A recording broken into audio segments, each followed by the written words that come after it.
Verónica sintió compasión por aquella mujer que no contaba la historia y que parecía intentar comprenderla. La muerte de la tía. ¿Cómo juzgar en un mundo donde se intenta sobrevivir a cualquier precio? Aquellas personas que deciden morir. Nadie puede juzgar solo a uno. ¿Sabe la dimensión de su propio sufrimiento o de la ausencia total del sentido de su vida? Verónica quería explicar eso por el tubo de su boca. La hizo atragantarse y la mujer vino a un auxilio. La vio reclinada sobre su cuerpo inmovilizado, entubado, protegido en contra de su voluntad y de su libre arbitrio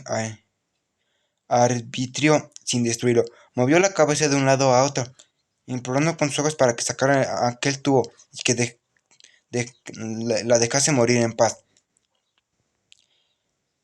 Estás nerviosa, dijo la mujer. No sé si estás arrepentida o así aún quieres morir, pero no me interesa. Lo que me preocupa es cumplir con una función.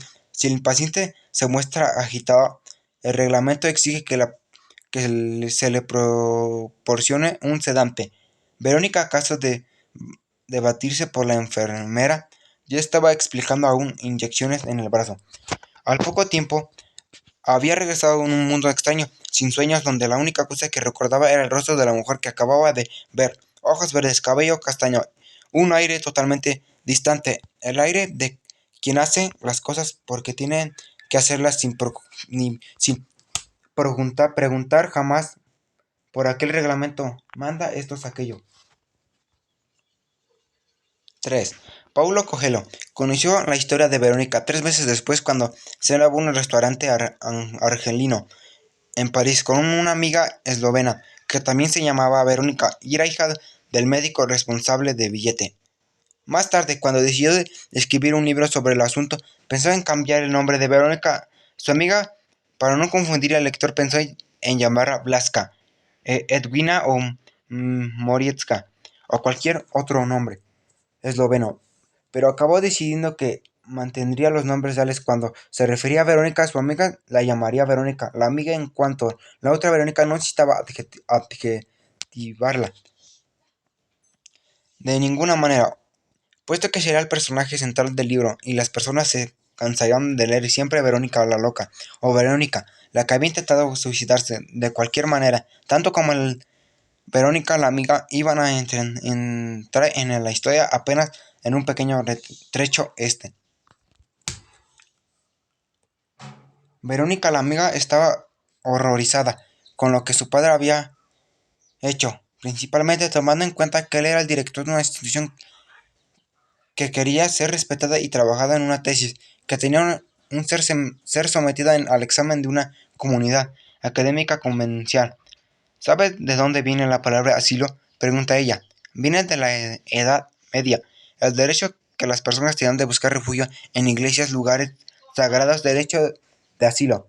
Una cosa de cualquier persona civilizada entiende entonces cómo es mi padre, director de un asilo. Puede actuar de esa manera con alguien. Paulo Coelho quiso saber detalle de todo lo que había pasado, porque tenía un excelente motivo para interesarse por la historia de Verónica. Y el motivo era el siguiente. Él también había sido internado en un asilo o manicomio, como era más conocido en este tipo de hospital, y esto había sucedido no solamente una vez, sino tres, en los años 1965, 1966, 1967. El lugar de su internamiento fue la casa de salud del Dr. Erias, en Río de Janeiro. La causa de su internamiento era, hasta hoy, desconocida. Por el mismo, tal vez sus padres estuvieran conmovidos por su comportamiento diferente, entre tímido y extravertido, o tal vez fuera de su deseo de ser artista, algo que todos en la familia consideraban como lo mejor de la manera de vivir en la marginalidad y morir en la miseria. Cuando pensaba en el hecho, hay que decidir lo que pasó raramente. Lo que hacía él consideraba que el auténtico demente era el médico, que aceptó internarlo, sin ningún motivo concreto, como sucede en cualquier familia.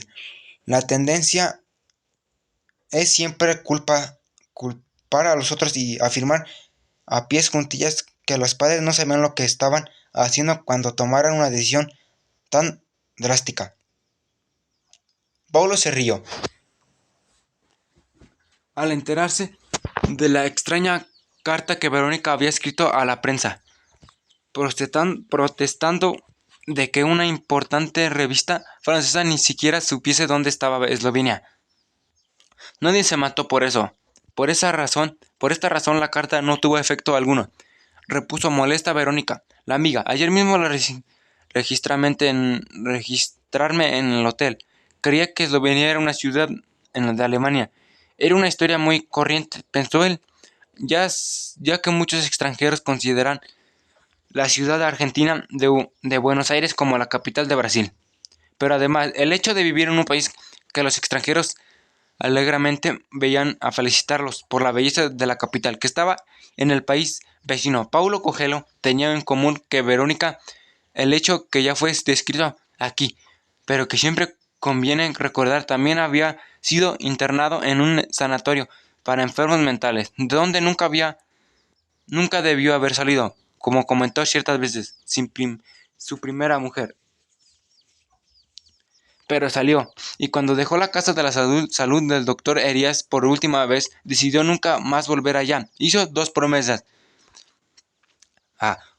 Juró que escribiría sobre el asunto. B. Juró que esperar que a sus padres muriesen antes de hacerlo público, porque no quería herirlos y que los dos habían pasado muchos años de sus vidas culpándose por lo que habían hecho. Su madre murió en 1993, pero su padre, que en 1997 había cumplido 84 años, a pesar de tener enfisema pulmonar sin nunca haber fumado, a pesar de alimentarse con comida congelada, porque no conseguía tener un asistente que controlara sus manías. Continuaba vivo, en pleno gozo de sus facultades mentales y de su salud. De modo que al oír la historia de Verónica, él descubrió la manera de hablar sobre el tema sin faltar a su promesa.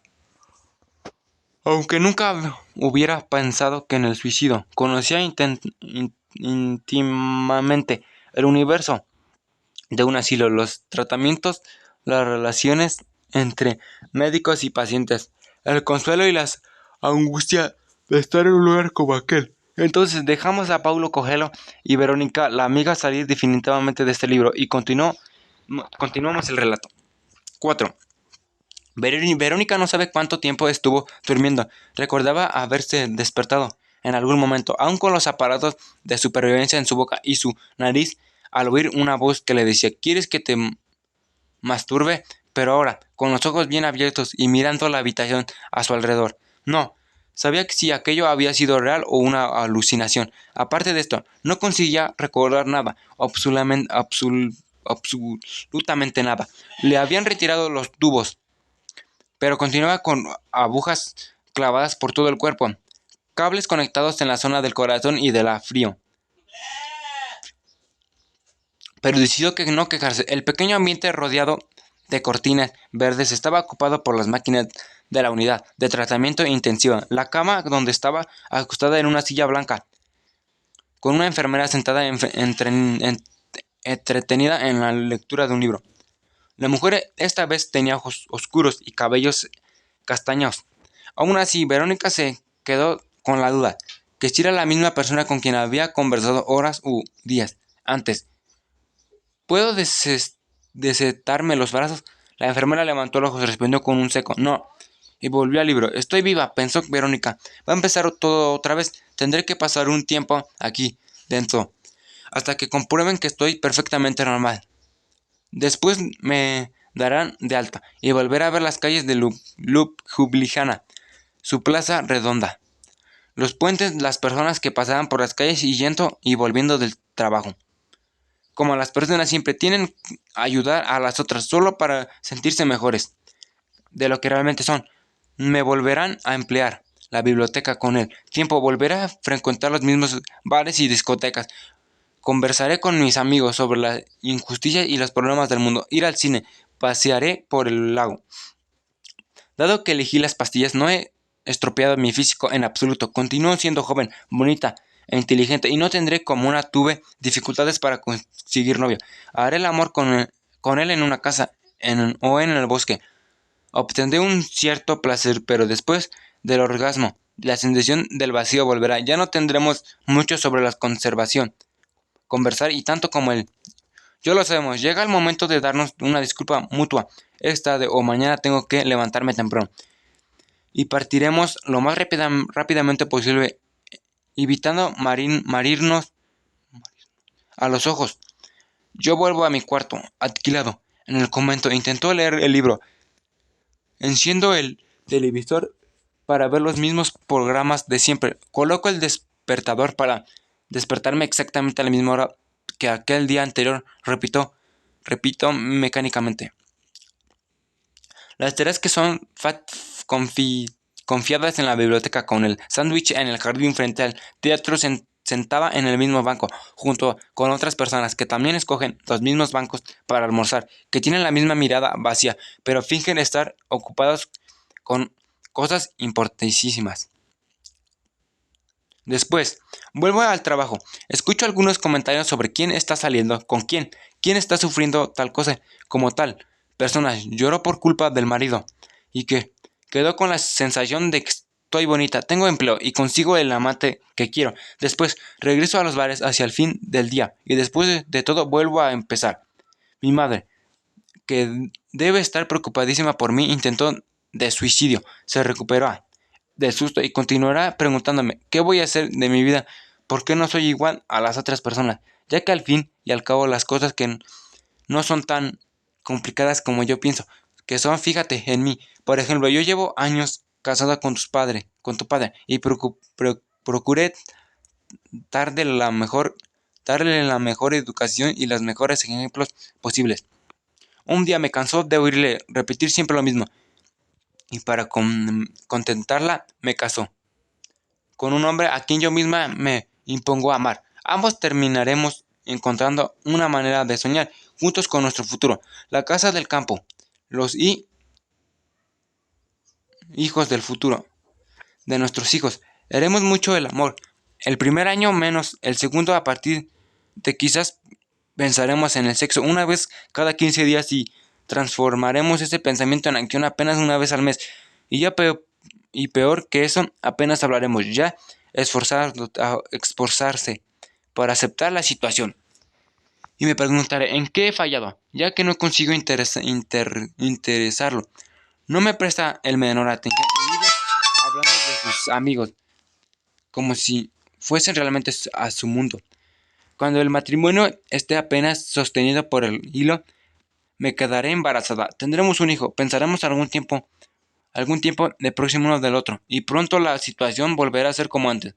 Entonces, empezaré a engordar como la tía de la enfermera de ayer, o de días atrás, no sé bien, y empezaré a hacer régimen, sistemáticamente, derrotada a cada día, cada semana, por el peso que insiste aumentar a pesar de todo el control. A estas alturas, tomaré algunas drogas mágicas para no caer en la depresión y tendré algunos hijos en noches de amor que pasan demasiado deprisa. Diré que todos los hijos son la razón de mi vida, pero en verdad ellos exigen vida como razón. La gente no consideran siempre una pareja, y nadie sabrá lo que existe de soledad y amargura, de renuncia. Detrás de toda esa apariencia de felicidad está que un día, cuando mi marido tenga su primera amante, yo tal vez protagonice un escándalo como la de la tía de la enfermera, o piense nuevamente en suicidarme. Pero entonces ya seré vieja y cobarde, con 2 o 3 hijos que necesitan mi ayuda, y debo educarlos, colocarlos en el mundo antes de ser capaz de abandonar todo. Ya no me suicidaré, haré un escándalo. Amenazaré con irme con los niños. Él, con todos los hombres, retrocederá. Dirá que me ama y que aquello no volverá a repetirse. Nunca le, nunca se le pasará por la cabeza que si yo resolviese realmente irme, la única elección posible sería la casa de mis padres y quedarme ahí el resto de mi vida, teniendo que escuchar todos los días a mi madre lamentándose porque perdí unas oportunidades únicas de ser feliz. Cole era un excelente marido, a pesar de sus pequeños defectos, y que mis hijos sufrían mucho por causa de la separación. 2 o 3 años después, otra mujer aparecería en su vida. Yo lo descubriré. ¿Por qué? Lo veré o porque alguien me lo contará. Pero esta vez fingiré en ignorarlo. Gasté toda mi energía luchando contra la amante anterior. No sobró nada. Es mejor aceptar la vida tal como es, en realidad, y no como yo la imaginaba. Mi madre tenía razón. En sí, él seguiría siendo amable conmigo y continuaré mi trabajo en la biblioteca con mi sándwich en la plaza del teatro, mis libros que nunca consigo terminar de leer, los programas de televisión que continuarán siendo los mismos de aquí a 10, 20 y 50 años. Solo que comeré los sándwiches con sentimiento de culpa porque estoy engordando y ya no iré a bares porque tengo un marido que me espera en casa para cuidar a los hijos. A partir de ahí, todo se reduce a esperar a que los chicos crezcan y a pesar de todo, los días el suicidio sin valor para llevarlo a cabo. Un buen día llegó a la conclusión de que la vida es así, de que es inútil revelarse, de que nada cambiará y que me conformo. Verónica concluyó en un monólogo interior y se hizo a sí misma una promesa: no saldría de billete con vida, era mejor acabar con todo ahora, mientras aún tuviera valor, salud y para morir. Se durmió y despertó varias veces, notando que el número de aparatos a su alrededor disminuía. El calor de su cuerpo aumentaba y las enfermeras cambiaban de rostro. Para su siempre había alguien al lado de ella. Las cortinas verdes dejaban pasar el sonido de alguien llorando, gemidos de dolor, o veces susurraban cosas en tono calmo y profesional. De vez en cuando se oía el zumbido distante de un aparato y ella escuchaba pasos apresurados en el corredor. En esos momentos las voces perdían su tono profesional y tranquilo y pasaban de ser tensas dando órdenes rápidas. En uno de sus momentos de lucidez, una enfermera le preguntó: ¿no quieres saber su estado?